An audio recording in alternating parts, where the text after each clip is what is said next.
بسم الله الرحمن الرحيم. تبارك الذي بيده الملك وهو على كل شيء قدير، الذي خلق الموت والحياة ليبلوكم أيكم أحسن عملا وهو العزيز الغفور. الذي خلق 7 سماوات طباقا ما ترى في خلق الرحمن من تفاوت فارجع البصر هل ترى من فطور ثم رجع البصر كرتين ينقلب إليك البصر خاسئا وهو حسير.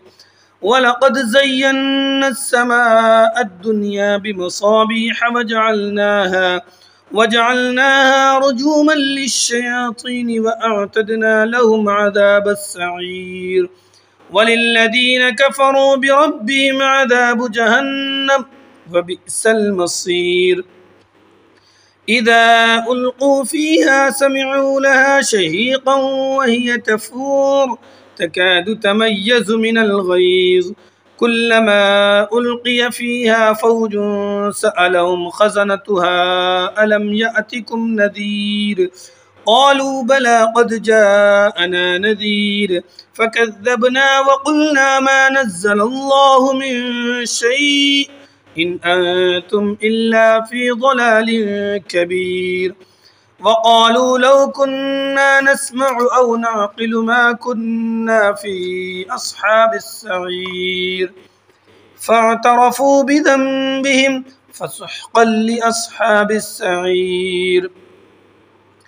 إن الذين يخشون ربهم بالغيب لهم مغفرة وأجر كبير.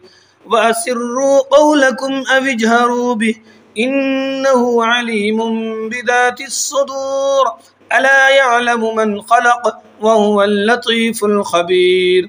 هو الذي جعل لكم الأرض ذلولا فامشوا في مناكبها وكلوا من رزقه وإليه النشور.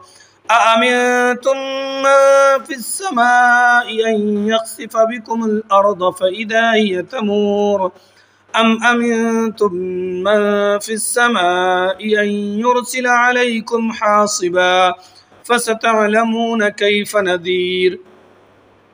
ولقد كذب الذين من قبلهم فكيف كان نكير. أولم يروا إلى الطير فوقهم صافات ويقبضن ما يمسكون إلا الرحمن إنه بكل شيء بصير. أمن هذا الذي هو جند لكم ينصركم من دون الرحمن إن الكافرون إلا في غرور. أمن هذا الذي يرزقكم إن أمسك رزقه بل لجوا في عتو ونفور. أفمن يمشي مكبا على وجهه أهدى أمن يمشي سويا على صراط مستقيم. قل هو الذي أنشأكم وجعل لكم السمع والأبصار والأفئدة قليلا ما تشكرون.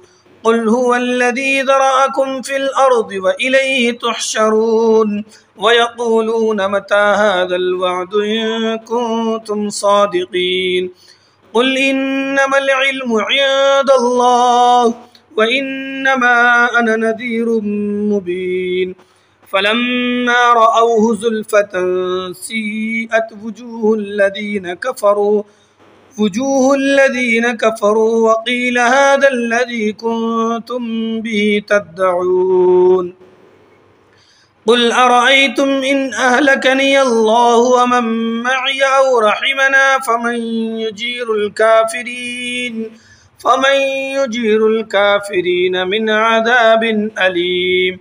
قل هو الرحمن آمنا به وعليه توكلنا فستعلمون من هو في ضلال مبين. قل أرأيتم إن أصبح ماؤكم غورا فمن يأتيكم بماء معين. صدق الله العظيم.